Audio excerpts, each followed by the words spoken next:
Bonjour à tous et bienvenue sur boursicoté.com pour cette nouvelle analyse technique du CAC 40 en point matinal avec une configuration qui confirme le début de rebond que nous avions eu hier. On le voit peut-être un peu mal sur cette unité de temps 4 heures, mais nous avons une ouverture sur un petit gap haussier ce matin puisqu'on ouvre au-delà du plus haut de la séance précédente. On vient donc s'inscrire dans une dynamique très court terme qui est haussière après un test d'une zone majeure de support, celle des 6810 points. Pour l'instant, ce rebond est essentiellement technique. Il faudra surveiller ce qui se passe si les cours du CAC 40 venaient au contact de cette zone des 6880 points, toujours dans un contexte très tendu sur la géopolitique, mais aussi sur la macroéconomie. Au niveau des indicateurs techniques, c'est haussier, donc au niveau des histogrammes du MACD qui évolue d'une manière positive. Le RSI ici sort de sa zone de survente, donc on a bien ici un petit mouvement dynamique qui confirme le rebond technique, mais encore une fois, ce rebond n'est que technique.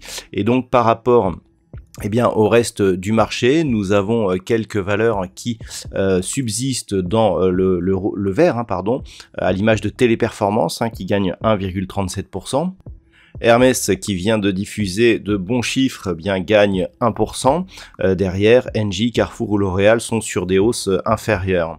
Au niveau des plus fortes baisses, nous avons Worldline moins 1,99, Schneider Electric moins 1,90, Stellantis, Edenred ou Legrand sont sur des pertes entre 1,5 et 1,7%. Donc un contexte géopolitique difficile, des taux américains qui continuent à monter. Malgré cela, nous avons donc une belle dynamique baissière qui avait été matérialisée par la rupture ici des 6950 points. On a un gap non comblé, un deuxième gap ici comblé qui a donné lieu au déplacement de cette zone horizontale à 6880 points.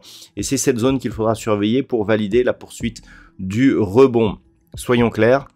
Nous avons ici une attaque sur la bande de Bollinger inférieure, on est bien sous la moyenne mobile 20 exponentielle, ce ne sera donc que sur dépassement de cette moyenne mobile et plus globalement au-dessus des 6950 points que l'on pourra parler d'un mouvement qui pourrait éventuellement nous refaire passer ou en tout cas nous sortir de cette dynamique baissière qui est potentiellement forte. On a ici un très fort momentum, on a des gaps, donc pour l'instant il s'agit d'un mouvement qui est technique. Alors toutefois, ce qu'il faut souligner, c'est que le gap que nous avons ce matin est un gap de rupture puisque nous étions ici dans une dynamique baissière, que dans cette dynamique baissière, on vient marquer ici une ouverture sur un gap haussier, c'est donc un gap de rupture, et donc ce que l'on observe, c'est que ce gap de rupture, il est tout de suite comblé, donc le gap de rupture est un signal très puissant s'il donne lieu à un mouvement. Là, le fait que l'on invalide d'une manière assez précoce ce signal technique, nous indique que finalement, la dynamique n'est pas si forte que ça.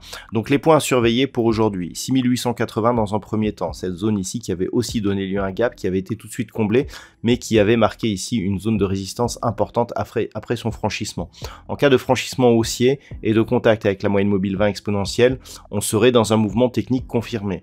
Il faudrait casser cette zone ici de moyenne mobile et la zone des 6950 pour commencer à affaiblir la dynamique baissière. Lorsque l'on observe ce qui se passe ici au niveau des points hauts, nous avons quelque part une zone qui devrait nous ramener ici en cas de cassure sur une sortie de cette dynamique, on le voit bien ici. Donc clairement, tant que l'on reste sous la zone des 6950, on peut avoir des attaques ici de cette résistance, mais tant que l'on n'a pas franchi d'une manière franche, si j'ose dire, cette zone, on sera toujours potentiellement dans une dynamique qui restera baissière. Voilà donc ce que l'on peut dire aujourd'hui sur cette configuration. Au niveau de la macroéconomie, alors c'est la journée des PMI aujourd'hui, puisque nous avons eu les PMI manufacturiers en France qui se sont révélés inférieurs aux attentes, PMI manufacturiers en Allemagne légèrement supérieurs.